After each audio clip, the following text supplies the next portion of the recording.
This video is going to talk a little bit about how to organize your table before you start your procedure. It assumes that you've already done a lot of the other setup. The patient's may be on the table already. And really we're going to talk a little bit about general organization, specifically being aware of your sharps and how you want to manage your sharps. Now, what I'll say too is in line with the sharps, it's a good idea to have the gowns that people are going to grab on the other side. So our convention is to typically have this on the left side of the table when you're facing the table. You may have some extra towels there and 4x4s, but gowns are away from the sharps. And then all the way on the other side, on the right side of the table, the far corner, you have your utensils that are sharps, and you're going to use these during the case.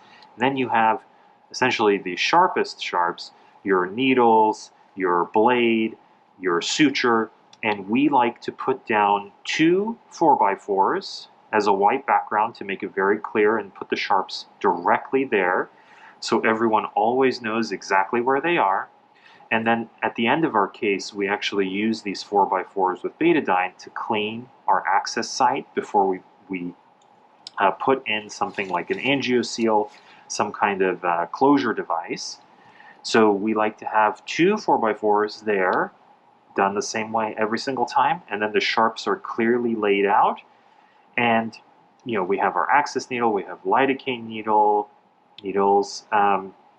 we have our suture, and typically our convention is to have these out at the start of the case, and then once we use them, we dispose of them.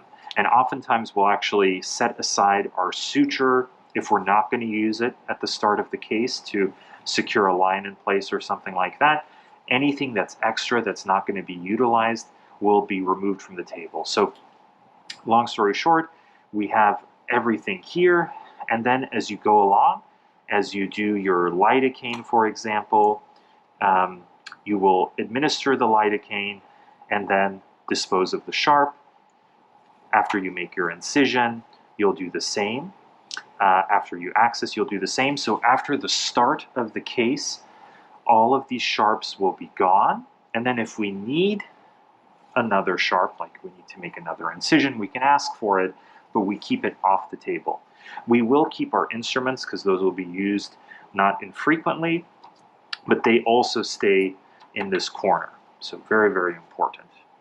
And then otherwise, there can be some flexibility, but with your syringes and markers and things like that, as you get wires and catheters, typically in the central spaces where we'll utilize that equipment, but there can be some variability. But the most important thing, sharps in the top right corner, 2 4x4s, and then as you use them, you get rid of them, but we always know exactly where they are.